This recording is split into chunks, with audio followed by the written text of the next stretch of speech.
கடவுளுடைய வார்த்தை கேட்பதற்கு முன்பதாக கண்களை மூடி நாம் ஜெபிப்போம். எங்களை நேசிக்கிற நல்ல தகப்பனே, நீர் எங்களோடு பேசும்படியாய் உம்மை அழைக்கிறோம். நாங்கள் மண் மாமிசம், ஆனால் இந்த மண் பாத்திரத்திற்குள் விலையேற பெற்ற ஒரு பொக்கிஷத்தை நாங்கள் பெற்றிருக்கிறோம்.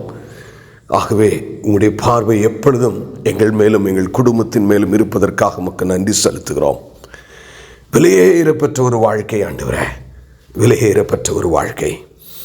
எங்களுடைய மகிமையிலே ஆண்டவரே, இந்த பூமியிலே 1000 வருஷம் எங்களை கொண்டு நீர் ஆட்சி செய்ய போகிறேன். எவ்வளவு பெரிய பாக்கியம்! அதை கம்பேர் பண்ணும்போது நாங்கள் ஏதோ 90-100 வருடங்கள் இந்த பூமியில் வாழ்கிற வாழ்க்கை ஒரு அற்ப காலமான வாழ்க்கை ஆண்டவரே. எங்களோடு கூட நீர் பேசும். மீட்பரும் இரட்சகருமாகிய இயேசு கிறிஸ்துவின் மூலம் ஜெபம் கேளும் எங்கள் ஜீவனுள்ள நல்ல பிதாவே, ஆமேன். பிரியமானவர்களே, நாம் ஒரு முக்கியமான சீரீஸ், அதனுடைய முடிவு பகுதிக்கு நேராய் நாம் கடந்து வந்து கொண்டிருக்கிறோம். How God reveals His will.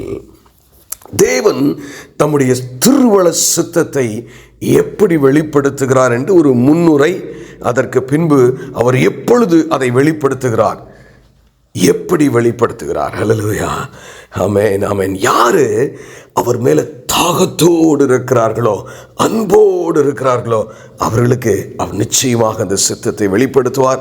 கடைசியில் ஒரு ஆறுதலாய், என் நாமத்தின் நிமித்தம் நான் உன்னை நடத்துவேன்னு சொன்னார். ஹல்லேலூயா, ஆமென், ஆமென். இன்றைக்கு பிரியமானவர்களே, ஒரு சின்ன இன்ட்ரடக்ஷன் மட்டும் பார்த்துட்டு நம்ம சப்ஜெக்டுக்குள்ளே கடந்து செல்வோம். இன்றைய கிறிஸ்தவத்தின் நிலை, ஏன்னா நீங்களும் சரி நானும் சரி ஆதாம் செய்த பாவத்தினாலே விழுந்து கிடந்திருந்தோம். ஆமென். இன்னும் அந்த தன்மை நமக்குள்ள இருக்கு. ஹல்லேலூயா, இந்த தன்மை இன்னும் நமக்குள்ள இருக்கு பிரியமானவர்களே. It is well within us. நமக்குள்ள அதை இன்றும் நாம் பார்க்க முடிகிறது. பாவத்தின் ஒரு பகுதியை நம்முடைய சரீரத்தில் நாம் அநேக சமயங்களிலே உணர முடிகிறது. ஆமென். இது என்னவா நம்மளை மாற்றுதுன்னா, கைண்ட்லி லிசன் டு மீ. நம்மளை அறியாமலேயே நமக்கு ஒரு சுயநலமான எண்ணம், செல்ஃபிஷ்னஸ், அது நமக்குள்ள அப்படி அப்படி எப்பண்டா இவன் மூடிய திறப்பான் அப்படின்னு இருந்துக்கிட்டே இருக்கும். பரிசுத்தவான்களுடைய வாழ்க்கையில் கூட நாம் ஜாக்கிரதையாக இல்லாவிட்டால், அல்லேலூயா, இந்த செல்ஃபிஷ் நேச்சர் நம்ம என்ன செய்யன்னு கேட்டால், அது மட்டும் இல்லை, அதோடு நம்முடைய ரீசனிங், அதாவது நல்லது கெட்டது நமக்கு தெரியும் இல்லையா, அதனால அந்த ரீசனிங்.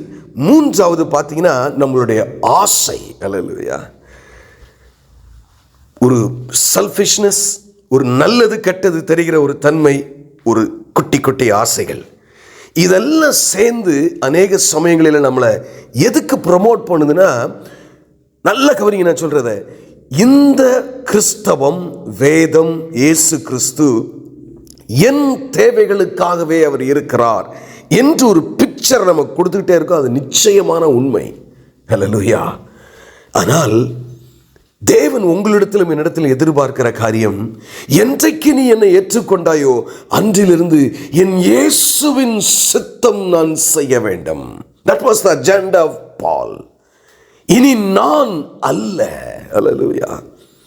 நம்முடைய 3 ஏரியாவிலே பாவத்தினுடைய அந்த பின்னணியம் இருக்கு பார்த்தீங்களா, அது ஒரு சுயநலம், நமக்குள்ளே ஒரு ஆசை, நன்மை தீமை தெரிகிற காரியம், இது குழப்பி உனக்கு இயேசுவை பயன்படுத்தி என்று ஒரு மதத்தை உங்களுக்கு கொடுக்கக்கூடிய வாய்ப்பு உண்டு பிரியமானவர்களே.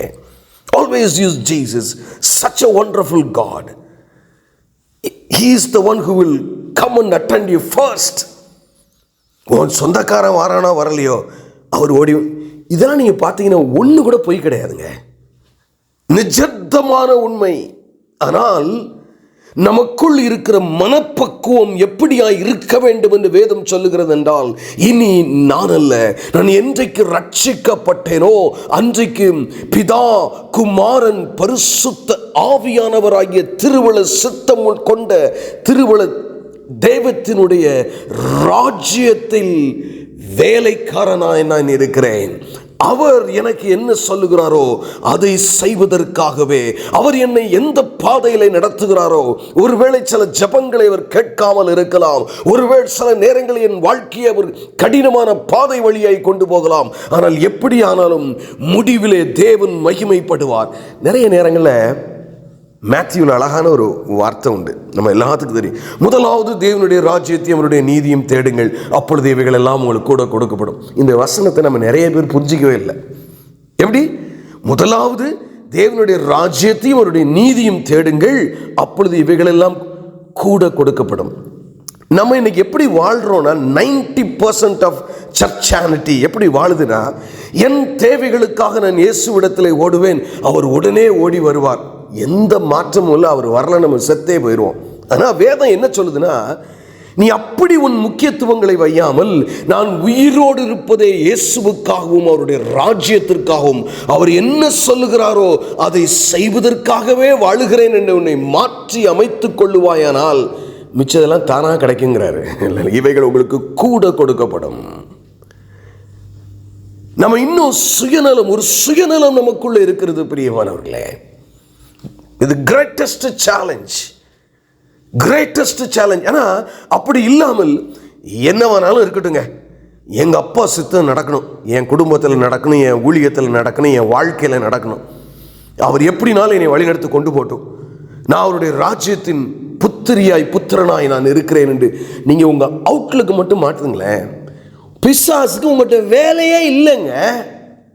எவன் ஒருவன் இனி நான் அல்ல என்று சொல்லிட்டான், அங்கே என்ன வேலை பிரியமானவர்களே அவனுக்கு இருக்கிறது?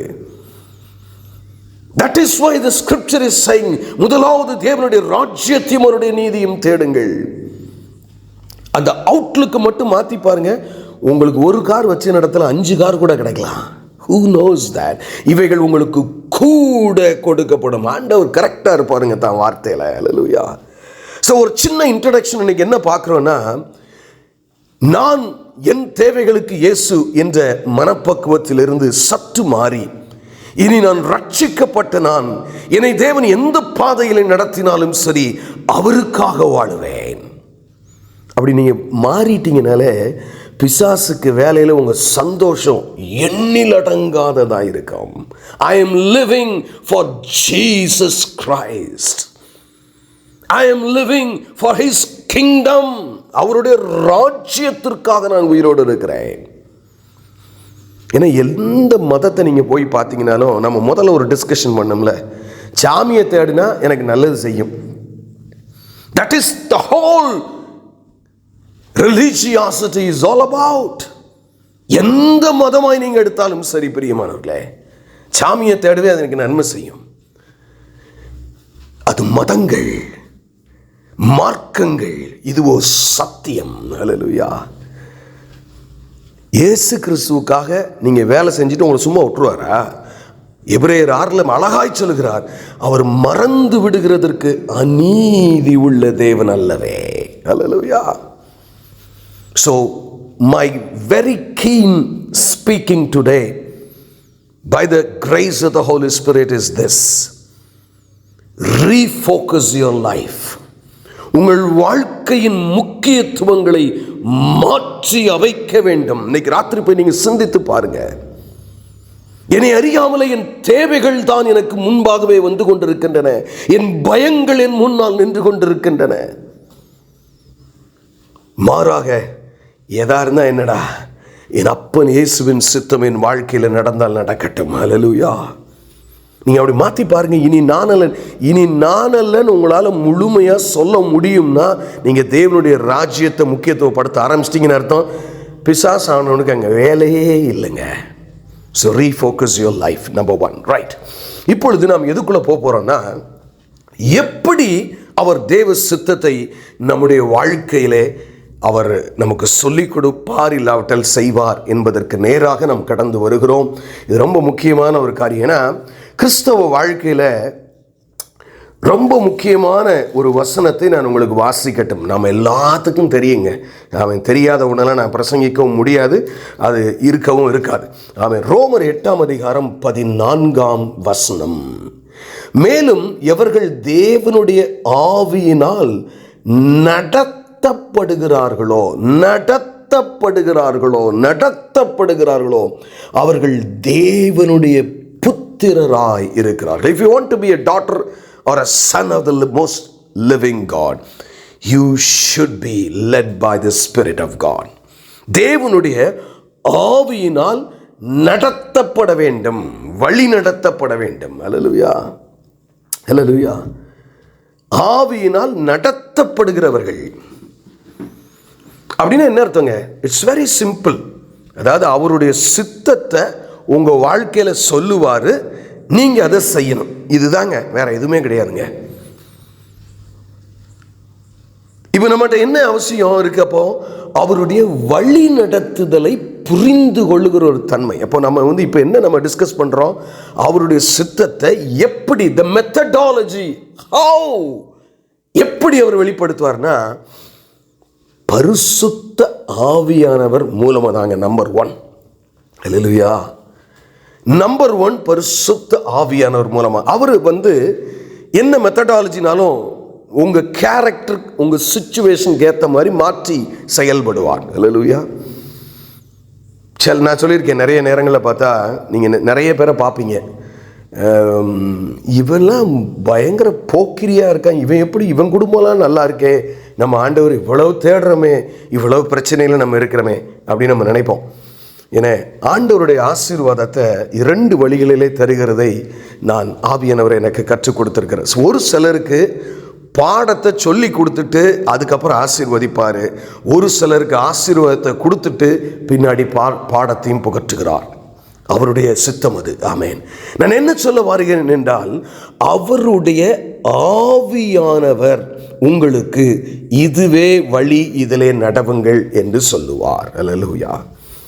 His Spirit. அதாவது இது ரொம்ப முக்கியமான காரியம்.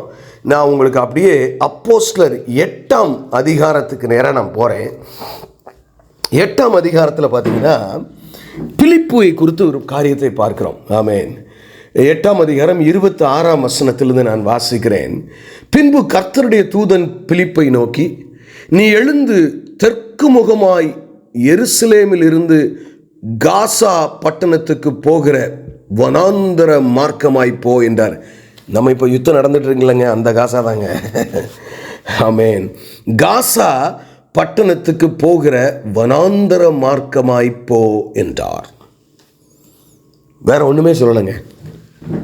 எருசலேம்ல கர்த்தருடைய தூதன், ஆமேன், நீ எழுந்து தெற்கு முகமாய் எருசலேமிலிருந்து காசா, தெற்கு சவுத்தில் எருசலேமிலிருந்து காசாக்கு போகிற பாதையில் போங்கிறார்.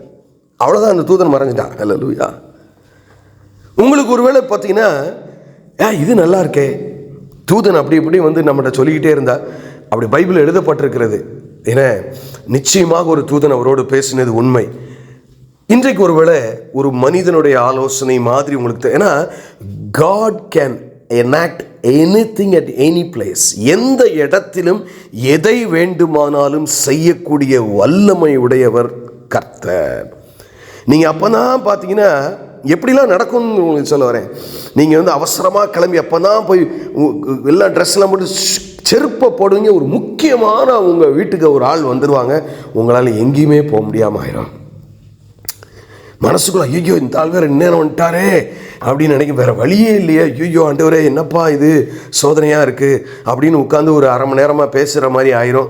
அதுக்கப்புறம் நீங்கள் போக வேண்டிய பர்பஸே இல்லாமல் ஆயிரும். நீங்கள் பேசாமல் ட்ரெஸ்ஸை கழட்டி போட்டு வீட்டிலே உட்காந்துருப்பீங்க. ஒருவேளை அன்றைக்கு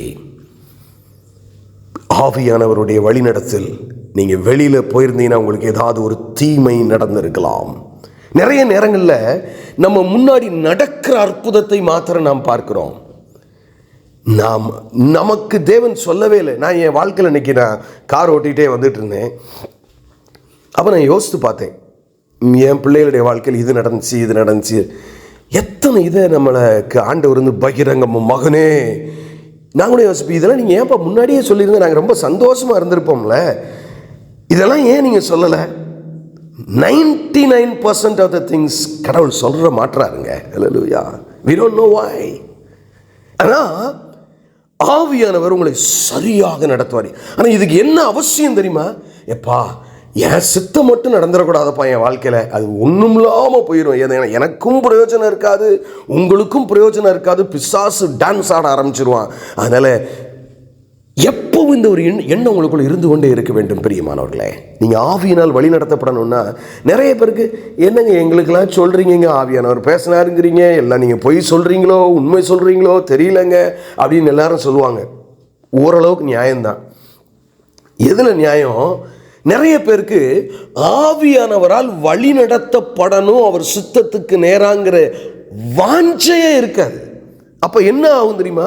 உங்களுடைய வாழ்க்கையில் முழு சிந்தையும் நீங்கள் என்ன நினைக்கிறீங்க, நீங்கள் என்ன விரும்புகிறீங்க, நீங்கள் என்ன ஆசைப்படுறீங்க, நீங்கள் என்ன பயப்படுறீங்க, இது பேஸ்டாக தாங்க லைஃப் சுயநலமாய் போக ஆரம்பித்து விடும். த மூமெண்ட் நான் சொன்னேன் தெரியுமா, நீங்கள் தேவ சித்தத்திற்காக செய்கிறது தான் நான் வாழ்கிறேன், அதுதான் என் நோக்கம், எனக்கு என்ன பிரச்சனை வந்தாலும் சரி, நீங்கள் உங்களை மாற்றி பாருங்க, ஆவியான வழி நடத்தல் அவ்வளோ பர்ஃபெக்டாக உங்களுக்கு தெரியும். ஹல்லேலூயா. நிறைய பேருக்கு தெரிகிறதே இல்லை. காரணம் தெரியுமா? அது ஒன்று தான். ஏன் ஆசை, ஏன் எண்ணம், ஏன் நான் வாழுகிற வரைக்கும் ஆவியானவருடைய வழிநடத்தல் ஒருவேளை தெரியக்கூடாமல் இருக்கலாம். ஏன்னா you are not qualified to do that. ஆனால் வேதம் சொல்லுகிறது, எவர்கள் தேவனுடைய ஆவியினால் நடத்தப்படுகிறார்களோ அவர்கள் தான் தேவனுடைய புத்திரர். ரொம்ப முக்கியங்க, ரொம்ப முக்கியம். அதாவது எந்த அளவுக்கு தேவ சித்தம் செய்கிறது முக்கியமோ அந்த அளவுக்கு ஆவியினால் வழி நடத்தப்படுகிறது முக்கியம். இப்போ ஒருவேளை நான் என் செய்தியை கேட்கிற நீங்கள் யாராக இருந்தாலும், எந்த வடிவில் எந்த நாளில் கேட்டாலும், நான் ஒன்றும் அப்படி ஆவியானவர் என்னை வழி நடத்துகிற மாதிரியே தெரியலையே நீங்கள் சொல்கிறீங்கன்னு வச்சுக்கணுமே, நியாயமாக கூட இருக்கலாம். But I tell you, rise up, rise up. உங்கள் கண்களை ஏறிட்டு பாருங்கள் பிரியமானவர்களே. You are missing out a greatest blessing in life. உங்கள் வாழ்க்கையில மிக ஆசீர்வாதமான ஆவியானவரின் வழி நடத்துதலை நீங்கள் என்ஜாய் பண்ணாமலே, அனுபவிக்காமலே பரிதாபமாய் போகிறீர்கள். போகட்டும் பிரியமானவர்களே. இங்க என்ன நடக்குதுன்னு பாருங்களேன். இங்க ஆவியானவர் முதல்ல ஒரு தூதன் சொல்றான், அந்தப்படியே அவன் எழுந்து போனான். இதுதான் ரொம்ப முக்கியம். இப்போ ஆவியானவர் உங்கள்கிட்ட ஒரு காரியத்தை சொல்றாருன்னு வைங்களேன், மனசுல ஆழமா ஒன்று படுது, இது நமக்கு ஒத்து வராதது, இதையே நம்ம சிந்திச்சுக்கிட்டு இருக்கோம், இது நமக்கு வேணாங்க. It could be even a dress code. நீங்க ஒரு வகையான ட்ரெஸ் பண்றீங்கன்னு வைங்களேன், ஆவியானவர் டே இதெல்லாம் நீ சபையில் இருக்கிற 4 பேர் முன்னாடி இருக்கிற என்னை மகிமைப்படுத்துகிற, இப்படி வேண்டாண்டா அப்படின்னு சொல்கிறேன். ஆனால் எனக்கு அதானே, நான் அதுதானே டிவியில் பார்க்குறேன், அதுதான் எல்லாரும் போட்டு வர்றாங்க, எல்லாரும் அப்படி தான் இருக்கு, நான் மட்டும் என்ன, எனக்கு I love that, I want to do that. நீங்கள் அப்படி கீழ்ப்படியலைன்னு வைங்களேன், என் ஆவி மனுஷனோடு என்றென்றைக்கும் போராடாது. The spirit of the Lord will become silent. ஆனால் உங்கள்கிட்ட தான் இருப்பார், உங்களுக்குள்ளே தான் இருப்பார். எனக்கு அருமையானவர்களே, இந்த தேவனுடைய மனுஷன்கிட்ட ஏன் தூதன் பேசினா ஆவியானவர் சொன்னார்னா, அந்தப்படியே அவன் எழுந்து போனான். அப்பொழுது எத்தியோப்பியருடைய ராஜஸ்திரீயாகிய கந்தாகே என்பவளுக்கு மந்திரியும் அவளுடைய பொக்கிஷம் எல்லாவற்றையும் தலைவனுமாயிருந்த எத்தியோப்பியனாகிய ஒருவன் பணிந்து கொள்ளும்படி எருசலேமுக்கு ஹல்லேலூயா. இதில் கூட நிறைய ஆழம் இருக்குங்க. Those days, in the first generation, people were worshiping the Lord. எதுக்கு ஆலயத்துக்கு போவாங்க? தேவனை தொழுது கொள்ள வேண்டும். எனக்கு எதாவது கிடைக்கும்லாம் இல்லை. ஆமென், ஹல்லேலூயா. The main primary focus was, he is so great, I need to go and worship the Lord. அவ்வளவு பெரிய என்னை ஒருவன் கண்டு உயிரோடு இருப்பது கூடாத காரியம், அவ்வளவு பெரியவருங்க அவரு. போகட்டும், அதெல்லாம் பார்க்க நமக்கு நேரம் இல்லை. ஊருக்கு திரும்பி போகும்போது தன் ரதத்திலே உட்கார்ந்து ஏசாயா தீர்க்கதரிசியின் ஆகமத்தை வாசித்து கொண்டிருந்தான். ஏன்னா ஒரு ரதம் போகுது, ஏன்னா ஒரு மனுஷன் ஒரு பெரிய பிரபு போல தெரிகிறது, உட்கார்ந்து அவர் உள்ள தோல் சுருளை வாசிக்கிறார். என்ன வாசிக்கிறார் என்றெல்லாம் பிலிப்புக்கு தெரியாது. அங்கே பாருங்க 29 ஆவியானவர், நீ போய் அந்த ரதத்துடனே சேர்ந்து கொள் என்று பிலிப்புடனே சொன்னார். அப்பொழுது பிலிப்பு ஓடி போய், ஏன்னா கொஞ்சம் ஃபாஸ்ட்டாக போகுது இல்லையா. இப்போ முதல்ல தேவ தூதன் செயல்பட ஆரம்பிக்கிறாரு. இங்கே யார் அடுத்து பேச ஆரம்பிக்கிறாரு? There was a conversation. When he started to obey for the first command, the Spirit of the Lord was leading him. முதல் கட்டளை தேவனிடத்திலிருந்து வருகிறதை அவன் அசட்டை பண்ணாமல், சோம்பேறித்தனமாயிராமல் அவன் புறப்பட்டு போகி கீழ்ப்படியும் போது ஆவியானவர் சத்தம் கேட்கிறது. அல்லேலூயா. நீ ஆவியினால் வழி நடத்தப்படணுமா? கர்த்தர் சொன்ன எல்லாத்தையும், அவர் சொல்றதெல்லாம் சின்ன சின்ன மேட்டரா இருக்குங்க. இதெல்லாம் ஒரு மேட்டரா விடுங்க. எனக்கு ஊழியத்தில் இத்தனை பேர் விரோதமாக வர்றான், அந்த இடத்துல ஊழியமே பண்ணக்கூடாது. டேய், பொறுமையாயிடுறா. அதெல்லாம் நம்மளால் முடியாது. நீங்கள் சும்மா அப்படியே என்கிட்ட சொல்லிக்கிட்டே இருக்காதீங்க. நீங்கள் அங்கே போயெல்லாம் வேலை பார்க்க மாட்டீங்க, என்கிட்ட மட்டும் பேசிக்கிட்டே இருங்க. How many times we are having conversation like that with the Spirit of God? பரிசுத்த ஆவியானவரை துக்கப்படுத்தாதிருங்கள். பாருங்க, இவன் அப்படி போகும். இதுதாங்க தேவ சித்தம். ஒரு ப்ராக்டிக்கலா ஒரு நாள் அவனுடைய வாழ்க்கையில் அவன் கண்ணு முன்னாடி ஜனங்கள் அங்கேயும் இங்கேயும் போய்கொண்டிருக்கிற இடத்துல தேவன் இது ஒருவேளை சுவிசேஷமாக இருக்கலாம். இன்னொரு இடத்துல நீ வியாபாரத்தை ஆரம்பின்னு கூட சொல்லலாம் ஆண்டவர். I don't know. நிறைய நேரங்களில் நம்ம நினைக்கிற நம்ம ஊழியம் செய்கிறவர்கள் தான் பெருசு. எனக்கு என்னமோ தெரியலங்க. கர்த்தருக்கு கீழ்ப்படுகிறோம், அதனால பெருசு தான். நீங்கள் சொல்லாட்டினாலும் அந்த ஆத்மா ஆண்டவர், ஐயோ சிசில் பிரசங்கம் பண்ணாமல் போய்விட்டான், என்ன செய்வது, நான் என்ன செய்ய முடியும் என்று. அதெல்லாம் இல்லை. நீ இல்லைன்னா இன்னொருத்தன். இம்மீடியட்டாக God's plan will be carried out. I will be losing the blessings. எனக்கு அருமையான தேவச்சனமே, இங்கே பார்க்கிற ஒரு பெரிய காரியம் அதுதான். அதாவது ஒரு நாளில் ஒரு சின்ன சம்பவத்தில் அவன் வாழ்கிற இடத்துல, நீ கொஞ்சம் தெற்கு பக்கமாக எருசலேமிலிருந்து காசா பகுதியை நோக்கி அந்த ரோட்டில் கொஞ்சம் போடா அப்படின்னு சொல்ல, அங்கே ஒரு சூழ்நிலையை கொண்டு வர ஆவியானவர் உள்ளத்தில் திருப்பி பேச ஆரம்பிக்கிறாரு.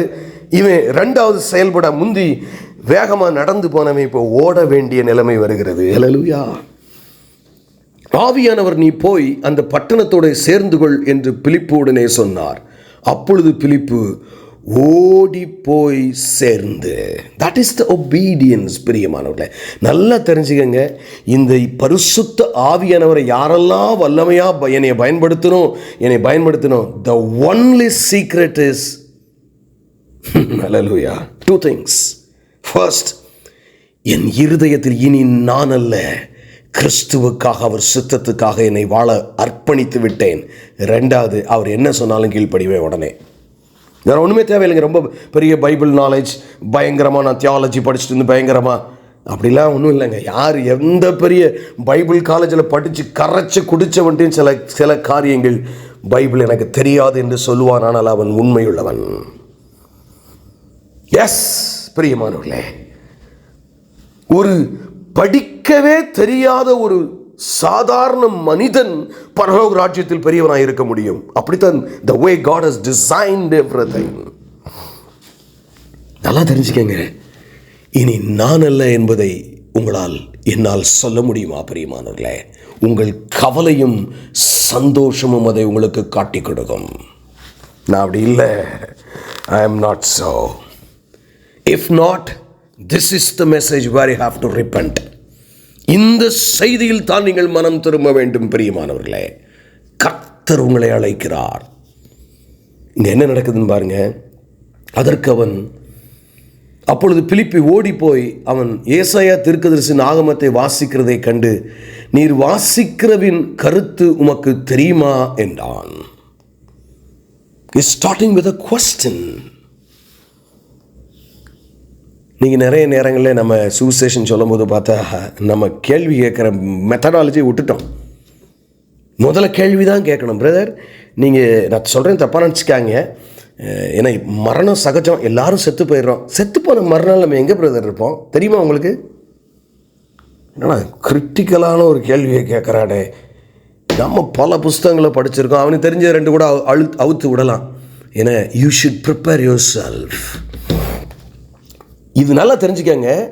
எதனாலங்க பிலிப்புவை ஆண்டவர் ஒரு தூதன் சொல்லி பாதையில் நடத்துகிறாரு, ஆவியானவருங்க சொல்கிறாரு. அந்த ஒரு ஒன்னே ஒன்று, ஏசாயா தீர்க்கதரிசனம் 53 அதிகாரம் என்னங்கிறத பிலிப்பு வேதத்தில் அறிந்திருந்தான்.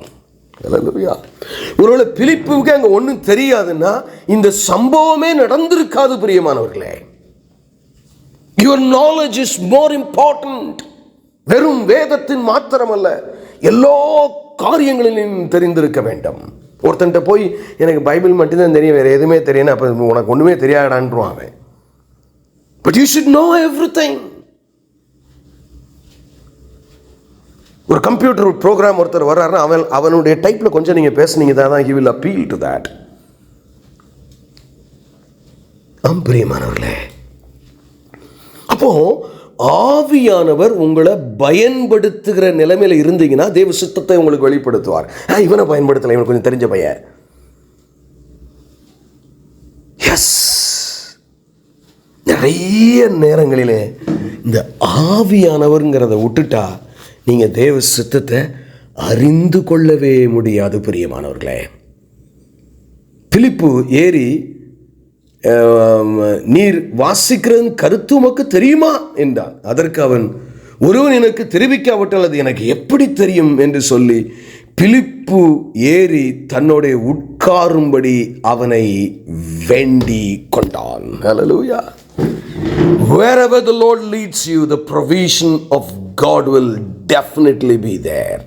நம்ம அற்புத தொடர் ஊழியத்தில் காணிக்கையை கேட்க மாட்டோம் யார்கிட்டையும். இன்னைக்கு சொல்கிறேன், நான் செத்த பின்னாடி கூட இந்த ஊழியம் இருந்துச்சுன்னு சொன்னால் nobody will ask for a pie. ஏன்னா ரீசனே தாங்க, எங்கு தேவன் நம்மை வழி நடத்துகிறாரோ அங்கு the provision will always be there. Hallelujah. எங்கு தேவன் உங்களை வழி நடத்துகிறாரோ அங்கு தேவனுடைய I don't know the right Tamil word for that. சரியான தமிழ் வார்த்தை எனக்கு தெரியவில்லை. அங்கு ஆண்டவருடைய அனுகிரகம் நமக்கு இருக்கும். யார்ட்டையும் கேட்க வேண்டிய அவசியமே இல்லை. அவனுக்கு அந்த ரெஸ்பெக்ட் கிடைக்குது. பிரபுவே குனிந்து அவன் எந்த கோலத்தில் பிலிப்பு இருந்தானோ தெரியாது. ஆமென். எனக்கு அருமையான தெய்வ ஜனமே, எனக்கு அருமையான தெய்வ ஜனமே, நான் என்னத்தை சொல்லுவேன்? உடனே அங்கே அவனுக்கு எல்லாமே கிடைக்குதுங்க. ஆமேன். அவன் வாசித்த வேத வாக்கியம் என்னவென்றால், அவர் ஒரு ஆட்டை போல அடிக்கப்படுவதற்கு கொண்டு போகப்பட்டார். மயிர் கத்தரிக்கிறவனுக்கு முன்பாக சத்தமிடாதிருக்கிற ஆட்டுக்குட்டியை போல அவர் தமது வாயை திறவாதிருந்தார். அவர் தம்மை தாழ்த்தின போது அவருடைய நியாயம் எடுத்து போடப்பட்டது. அவருடைய ஜீவன் பூமியிலிருந்து எடுபட்டு போயிற்று. அவருடைய வம்சத்தை யாரால் சொல்ல முடியும் என்பதே. மந்திரி பிலிப்பை நோக்கி, தீர்க்கதரிசி யாரை குறித்து இதை சொல்லுகிறார்? தம்மை குறித்தோ வேறு யாரை குறித்தோ எனக்கு சொல்ல வேண்டும் என்று கேட்டான். அப்பொழுது பிலிப்பு பேச தொடங்கி, அது வரைக்கும் சைலண்டாக இருக்காங்க. ஹல்லேலூயா. ஆவியானவர் செயல்படும் போது சில நேரம் நீங்கள் சைலண்டாக இருக்கணும். அந்த டைம் வரைக்கும் நீங்கள் சைலண்டாக தான் இருக்கணும். இந்த முந்திரி கொட்டைன்னு சொல்லுவாங்களே, அந்த மாதிரி உங்களுக்கு ஒன்றுமே ஆவியின் தன்மையே இருக்காது. ஒபீடியன்ஸ்லேயே நீங்கள் போய்கிட்டு இருக்கணும். ஆனால் பேசுறதுக்கு ஆவியானவர் உங்களுக்கு ஒரு டைம் வச்சிருப்பார். அப்போ தான் நீங்கள் பேசணும். ஹல்லேலூயா. Until that time you should be praying and waiting for the right moment to come. நீங்கள் அது சரியான நேரம் வருகிறதுக்காக காத்திருக்க வேண்டும். அது வேலையிலையும் சரி, வியாபாரத்திலையும் சரி, குடும்பத்திலையும் சரி, என் புருஷன்கிட்டையும் சரி, மனைவிட்டையும் சரி, ஒரு காரியத்தை நீங்கள் ஆவியானவர்களை வழிநடத்தி கொண்டு போகிற அந்த ரைட் டைம் வரைக்கும் நீங்கள் காத்திருக்கணும். ஆமென். தொடங்கி இந்த வேத வாக்கியத்தை முன்னிட்டு இயேசுவை குறித்து அவனுக்கு பிரசங்கித்தான். அல்லேலூயா. அல்டிமேட்டாக நம்ம என்ன செய்யணும்? அப்பாவை ப்ரெசன்ட் பண்ணுறதாங்க நம்ம வேலையே. அல்லேலூயா. போகட்டுங்க, எனக்கு நேரம் இல்லை. அப்படியே 9ஆம் அதிகாரத்துக்கு அடுத்த ஒரு சினாரியோக்கு நான் வர்றேன். ஏன்னா அதான் பக்கம் ஒரு பேஜ் திறம்புறது ரொம்ப லேஸ் இல்லையா? அப்போஸ்தலர் 9ஆம் அதிகாரம் 36ஆம் வசனத்திலேருந்து ஒரு சீன். அடுத்து பேதுருடைய வாழ்க்கையில் ஒரு தேவ சித்தம் எப்படி வெளிப்படுதுன்னு பாருங்க. யோப்பா பட்டணத்தில் கிரேக்க பாஷையிலே தொற்காள் என்று அர்த்தம் கொள்ளும் தபீத்தாள் என்னும் பேருடைய ஒரு சீஷி இருந்தாள். அவள் நற்கிரியைகளையும் தர்மங்களையும் மிகுதியாய் செய்து கொண்டிருந்தாள். அந்நாளிலே அவள் வியாதிப்பட்டு மரணம் அடைந்தாள். எல்லாருக்கும் அந்த பிரச்சனை அந்த அம்மாவுக்கு வந்துடுச்சு. அவளை குளிப்பாட்டி மேல் வீட்டிலே கடத்தி வைத்தார்கள். நம்ம இன்னைக்கு குளிப்பாட்டுவோம்ல, டெட் பாடியை குளிப்பாட்டி தானே நீட்டாக பேண்ட் ஷர்ட்லாம் போட்டு வச்சுருப்போம்ல. எல்லாருமா சேர்ந்து தூக்குறதுக்குள்ளே அந்த பாடுபட்டுருவாங்க. அந்த அம்மா வெயிட்டாக இருந்துச்சா, ஒல்லியாக இருந்துச்சா. வெள்ளியாக இருந்தாங்கன்னா செத்த பின்னாடி எல்லாரும் சந்தோஷப்படுவாங்க. நீங்கள் குண்டாக இருந்தீங்கன்னா சில சமயத்தில் எல்லாரும் அந்த ஐயோ இவன் இவ்வளோ சாப்பிட்டு இப்போ நம்மளால் தூக்கவே முடியலன்னு கூட சொல்லலாம். ஆமேன்னு ஒரு ஜோக்குக்காக சொல்லுகிறேன். பாருங்கள், அந்த அம்மா நாட்களில் அவள் வியாதிப்பட்டு மரணமடைந்தால் அவளை குளிப்பாட்டி மேல் வீட்டில் கிடத்தியிருந்தார்கள். இல்லையா, டெட் பாடியே கடத்தியாச்சு. நீட்டாக சேலைகள் எல்லாம் கட்டி எல்லாம் கடத்தியாச்சு அவங்க ட்ரெஸ்ஸை போட்டு. யோப்பா பட்டணத்தில் லித்தா ஊருக்கு சமீபமானபடியினாலே பேதுரு அவ்விடத்தில் இருக்கிறார் என்று சீஷர்கள் கேள்விப்பட்டு தாமதம் இல்லாமல் தங்கிடத்தில் வர வேண்டும் என்று சொல்லும்படி 2 மனுஷரை அவனிடத்துக்கு அனுப்பினார்கள். பேதுரு எழுந்து அவர்களுடனே கூட போனான். அவன் போய் சேர்ந்த பொழுது அவர்கள் அவனை மேல் வீட்டுக்கு அழைத்து கொண்டு போனார்கள். அப்பொழுது விதவைகள் எல்லோரும் அழுது துர்க்காள் தங்களுடனே கூட இருக்கையில் செய்திருந்த அங்கிகளையும் வஸ்திரங்களையும் காண்பித்து அவனை சூழ்ந்து நின்றார்கள். பேதுரு எல்லோரையும் வெளியே போக செய்து. அல்லேலூயா. பேதுருவுக்கு ஒரு நாள் சம்பவம் இதுங்க. ஆவியானவர் வழி நடத்துறார். இந்த அம்மா மரிச்சு போச்சு. ஆவியானவருடைய திட்டம் என்ன? அவளை உயிரோட பேதுரு எழுப்பணும்னு. அல்லேலூயா. நிறைய நேரங்க இந்த ஆவியானவர்கிட்ட நான் தான் சொன்னேன், it will be very interesting.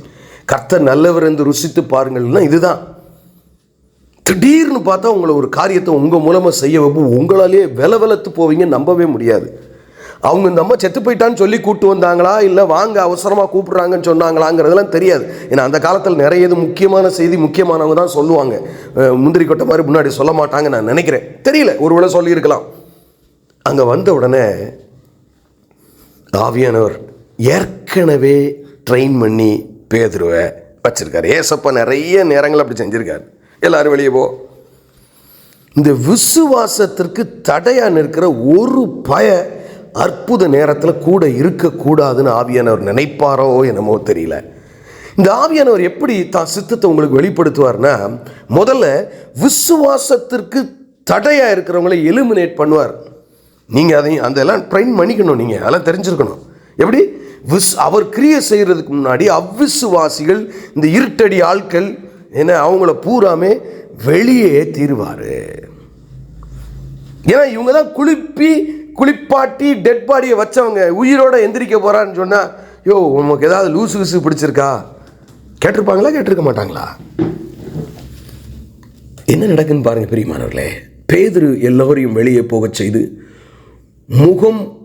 முழங்கால் படியிட்டு ஜெபம் பண்ணி பிரேதத்தின் புறமாய் திரும்பி தபித்தாளே எழுந்திரு என்றான். அல்லேலூயா. அப்பொழுது அவள் தன் கண்களை திறந்து பேதுருவை பார்த்து உட்கார்ந்தாள்.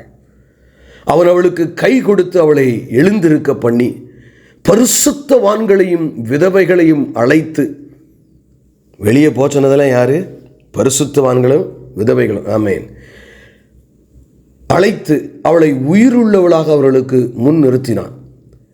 இது யோப்பா பட்டணம் எங்கும் தெரிய வந்தது. அப்பொழுது அநேகர் கர்த்தரிடத்தில் விசுவாசம் உள்ளவர்களானார்கள்.